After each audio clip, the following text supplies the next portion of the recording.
Hey guys, welcome back to the podcast. I am Amanda And Laura.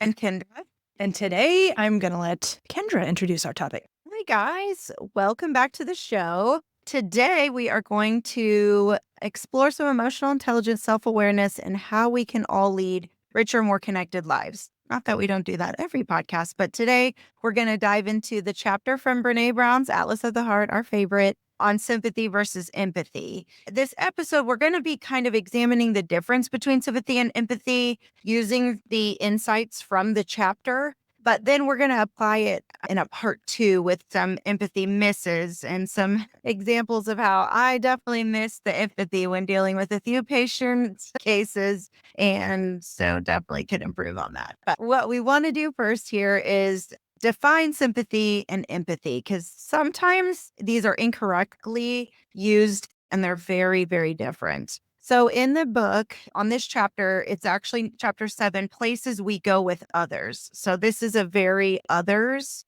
focused in this chapter. And so in this chapter is also compassion, pity, boundaries, and comparative suffering. So if you can kind of see where all of these kind of have an other focus, but they're all very, very different. So sympathy is feeling pity or sorrow for someone else's misfortune. It's a perspective where you feel for someone, but you're kind of removed. So at that arm's length, you're like, oh gosh, that sucks for you, or I feel bad for you. You may acknowledge the pain, but you don't really necessarily engage. And sympathy can kind of be protective, because if right offhand you acknowledge that you had a similar situation, you might not want to be vulnerable in that moment and go back to feeling those feelings that it brings up. So it's at a distance. It does kind of feel like pity, but we'll talk about how it's actually a disconnect and not a connecting thing. Empathy, on the other hand, involves stepping into another person's emotional experience. It's about connecting with their feelings and responding in a way that makes them feel heard and understood. So we were talking about this prior to going on air. You should check out Brené Brown's little cartoon video on sympathy and empathy. It's really cute. But basically, she uses the visual of just getting down in the hole with someone, sitting with them, not necessarily trying to fix anything or give advice, but just saying like, hey, this is uncomfortable, but I'm here for it. And I'm going to sit with it and I'll be here for you. She points out in her book that when we feel sympathy for someone, we may want to help, but the experience of their pain remains distant. We see the person suffering, but we don't always know what to do with it. With empathy, we don't just see the pain, we actually feel it with them. And that is how we connect. That is a connecting feeling. Empathy comes with a little bit of risk, though. After Brené Brown spent many years studying human connection, vulnerability, and courage, one of the things that she found out was empathy requires emotional vulnerability, like we said. It's not easy to be fully present with someone in their pain, especially if it's triggering our own emotions or making us feel helpless. So, like maybe they're experiencing something you've never experienced and you feel completely helpless. Like, what can I even say in this moment? What can I even offer? So then we might just resist. We might just not even try for fear of screwing it up or saying the wrong thing or coming off as like maybe insensitive. We may not just even want to go there. Empathy is not about fixing someone's problems, though, or offering solution. It's just about being fully with them in their state. Usually it's uncomfortable. Usually it's pain. Usually it's suffering. And so to really be able to be fully present in that, it's tough. Brené Brown elaborates, empathy is a choice and it's a vulnerable one. It's not something we do because we're trying to make the person feel better, but because we're trying to connect with them in their pain. And like we said, it's very, very risky because it may trigger something in you to feel that type of pain. You may not have had the same experience, but it may just trigger or bring up all those feelings that you had with a similar experience or something that invoked similar feelings. I think it's really interesting. There have been a few studies on med students and their emotional intelligence over training and then after training. And empathy is one of the markers of emotional intelligence, and their empathy goes down. And like, I think we can all see this amongst our classmates and our residency classmates and our colleagues, empathy going down. But like, as you were describing what it means to have empathy, it's not surprising that we don't exercise empathy all day, every day, because we do encounter so much suffering, and it would probably be overwhelming if we were fully present with every one of our patients and all the suffering that they're experiencing. I don't know, like, not to say that we can't be more empathetic, but it is emotionally risky. And wow, what would it be like to take on the full? We already know we take on some of the experience of our patients, but to take the full amount on for each one would be, I don't know. I don't think it would be sustainable. No, for sure. And that's what would be my only issue with this chapter in the book is it makes it sound like sympathy is bad versus empathy is good. I don't think that's what she's trying to say. It's definitely better than neutrality about something or even schadenfreude. I don't know if I'm saying that right, but like delight in the suffering of others. It's just not the same. And so how sympathy sometimes can create disconnection, we'll talk about that. Empathy fosters connection. And if that's your intention, that's where you need to be is empathy, because sympathy can sometimes create a sense of distance. Now, I'm telling you, in the ER, sometimes we have to do that or we'd be crying all the time. I noticed a big difference after I had kids with pediatric codes. It really weighed on me after I had my own kids because I was experiencing it as the mom, and that's too much after a while. Right. So it makes sense, but just know for yourself that sympathy can sometimes create a sense of distance. Brown's research highlights how sympathy can create a power imbalance where the person offering sympathy can feel more superior or removed from the person they're attempting to comfort. And you can imagine that when somebody's always offering you help, but then you never ask for help back, you can see how that would maybe set up as even not intentionally, but it's like, oh yeah, you're the one, you're the mess that always needs help. You know what I mean? Like nobody's saying that, but yet you could see how somebody might feel that way. Yeah. And so she writes, sympathy often involves feeling sorry for someone from a distance. While the intention may be good, it often feels dismissive or condescending. And this can result in the person receiving sympathy feeling even more isolated, as if their experience is something to be pitied or avoided. And honestly, feeling pitied is like a trigger. I'm not good with that. Yeah. She talks about that also in the chapter. She elaborates like cancer patients on the receiving end of sympathy that it was kind of unwanted and like it seemed pity-based response. And although most of the people that they were receiving it from were well-intentioned, the person receiving the sympathy felt like it was very focused on my discomfort as the cancer patient and not really alleviating my distress. So it was just like even further labeling how terrible my cancer or this diagnosis is and like my discomfort about going through treatment and having cancer, and less about actually trying to alleviate it or trying to just even sit with me in it. And so that was a good perspective to kind of see that. My ER humor is coming up in the meme where it's the guy with the broomstick and he's like patting the girl or like hugging the toilet on the back, like there. It's like on the other end of the broom, like patting her, like, yeah, there you go. Let's keep our distance here. So sympathy definitely is better than, delighting in somebody's demise or neutrality, but you can see how it is different from empathy and it doesn't give the same sense of connection. It might make sense for us in our medical practices, but just awareness, I think, is what the intention of this podcast is before we go over the misses and the follow-up piece. So she describes sympathy rather than bringing people together can reinforce the idea that the person in pain is other, is separate from you. It creates a sense of alienation in a way. Unintentionally, yeah, I can see that. So how do we cultivate empathy? Can we build our empathy muscles? And according to Brown, the first step is recognizing and naming our emotions. That is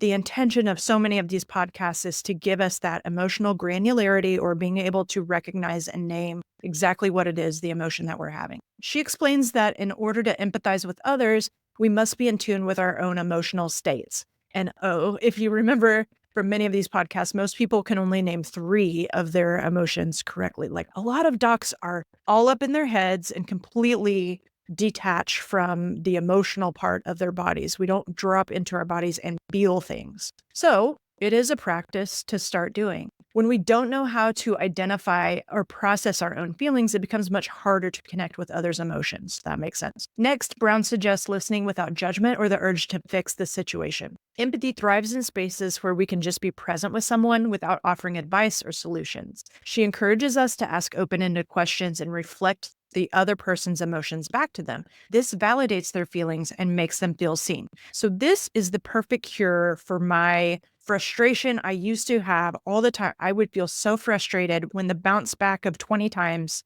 kept coming back because I thought I was supposed to do something. Like, how am I going to fix this? She's already had every single test. Like, what does she want me to do? This is something. You can hold space for someone. You can let them have a human experience. You're not trying to fix anything, but sometimes they've never been heard. They've been dismissed over and over, or, even gaslit sometimes. So it is therapeutic to just be with someone experiencing their humanity on planet Earth. That made me feel much more empowered that I was doing something. So Brown also emphasizes the importance of body language with empathy. Sometimes a simple touch or a steady presence can communicate more empathy than words ever could. And here's a quote. Empathy is about being in the moment with someone, and our bodies often convey empathy in ways that words can't. I really had a eye-opening experience, same frustration. The patients, you go back in the room like, great news, everything looks negative. And they're just like, well, then what's wrong with me? And they fire back at you.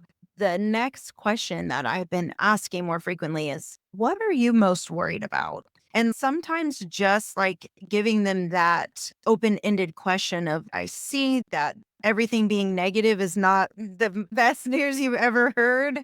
So what are you most worried about? Like, what is the thing that maybe you haven't heard me say or that test can't really do, work up or whatever? And usually just even asking that question, I find really kind of allows the situation to come down about 10 notches. Yeah, I find that empathizing even in that situation, like, I know this is super frustrating. I know you don't feel good. And what we found out today is that there's nothing that's going to kill you in the next 24 hours. But we've got a plan to help you find more answers. And I just hope you feel better soon. It's just tough. It is tough in those situations. And I'll also say it's tough as doctors sometimes, at least in my experience, to switch out of problem solving mode and into listening and empathy mode, especially like people who are close to you, because we're used to people coming to us for advice or coming to us to fix problems. I certainly have the urge to, when I can clearly see what could fix a loved one's problem,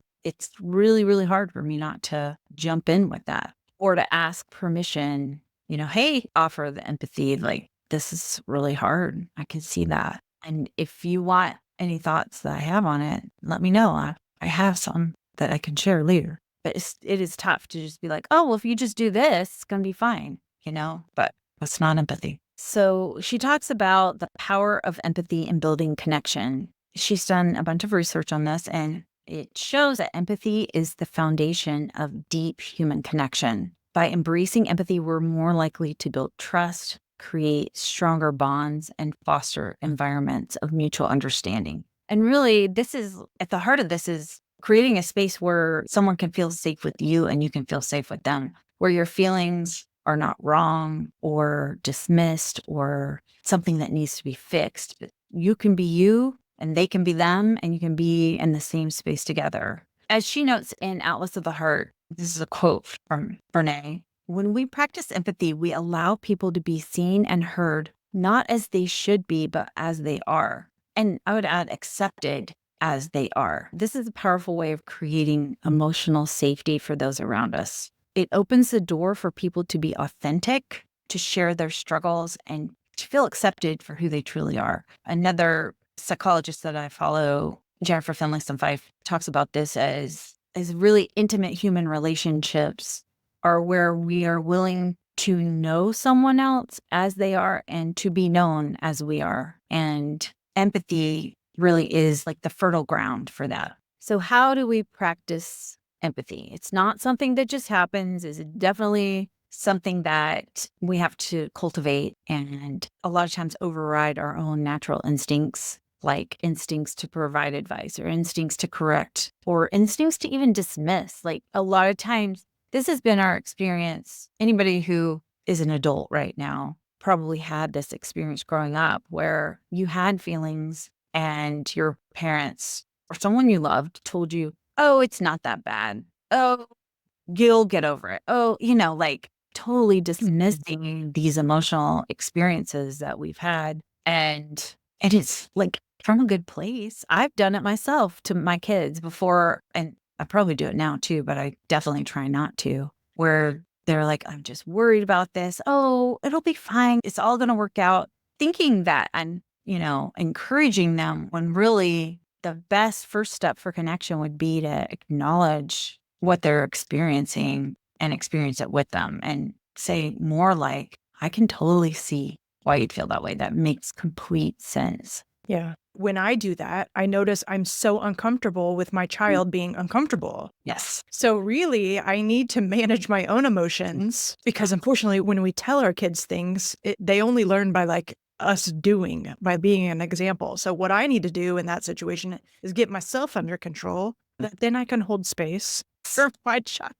But I'm so uncomfortable. I want him to be happy all the time. Not. When we feel discomfort, it really is usually our growth happening. Yes. So sympathy is going to feel safer because it doesn't require us to have the shared experience, but it's going to fall short in creating that genuine connection that we want. In empathy, we're more vulnerable, but it is the key to deeper, more meaningful relationships. And Brené has done so much incredible work, and her work on empathy shows us that it's not just about connecting with others, but also about embracing our own vulnerability. Like, as the parent, I want to make everything perfect for my kid, but the reality is I can't. And when I am going to them, denying their experience and saying, oh, it's going to be okay, that's me trying to make myself feel better. Like, I'm going to be able to make it be okay. No, like, it's okay. It's okay. They're going to have their own discomfort, just like I have my discomfort.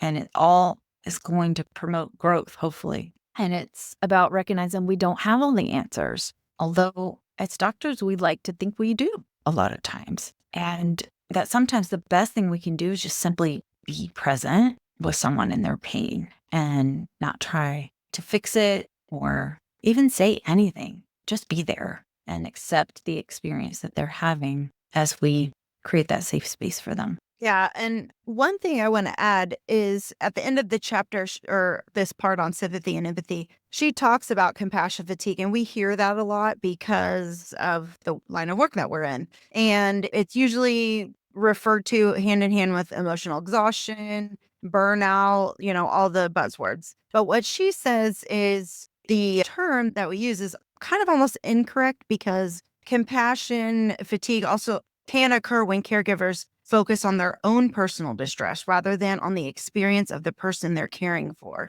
So focusing on one's own emotional reaction results in an actual inability to respond empathetically to the person in need. In this view, the more appropriate term rather than compassion fatigue might be empathetic distress fatigue. So we're not hearing the story, we're inserting ourselves in the story. And so that's why it can kind of sound exhausting. Well, it can be exhausting, like we talked about. If we were empathic with every patient that we saw, if we see 18 to 20 patients a shift, like I think about that and I get exhausted thinking about it. But it doesn't have to be that we actually insert ourselves in the story of our patient. There is a way that we can connect, like we said, a touch on the hand, holding space, not rushing in, rushing out, maybe just lingering for a couple of seconds just to make sure that there's nothing else you want to say about this or whatever. There is a way to kind of be protective of yourself so that you don't get to that compassion fatigue, but you still strive to be or form that empathic connection. Yeah, one way I do that is like as soon as I walk in the door, because lately wait times are horrible. I just say, I am so sorry. I know it's been super frustrating to wait so long, and I know you don't want to be here and you don't feel good. And I'm sorry about all of that. Tell me what's going on. And that doesn't require taking on any more deep knowledge that I can take home and ruminate on. I mean, I definitely do take on stuff from probably 3 or 4 patients a shift, but I don't have to take it on for all of them. Yeah, that's good. And then the final quote, I love when she says, "We need to dispel the myth that empathy is walking in someone else's shoes. Rather than walking in your shoes, I need to learn how to listen to the story you tell about what it's like in your shoes and believe you, even when it doesn't match my experience." I love that. Yikes. So, yeah. So, we'll leave you with that one. Thanks for tuning in today. We're so glad that you signed up to listen to our podcast. You follow us on the socials, all the goodness. We always will remind you to leave us a review and 5 out of 5 stars because it makes our ripple that much bigger. And if you have any experiences, if this struck a chord or if you want to know more about empathy, just shoot us a quick email at podcast@thewholephysician.com. We'd love to hear about it. We also want to tell you about our new free video, How to Crush Physician Burnout for Good Without Cutting Back Hours, Quitting Medicine, or Sucking Up in Silence. Scroll down in the show notes and click the link today. So until next time, you are whole, you are a gift to medicine, and the work you do matters.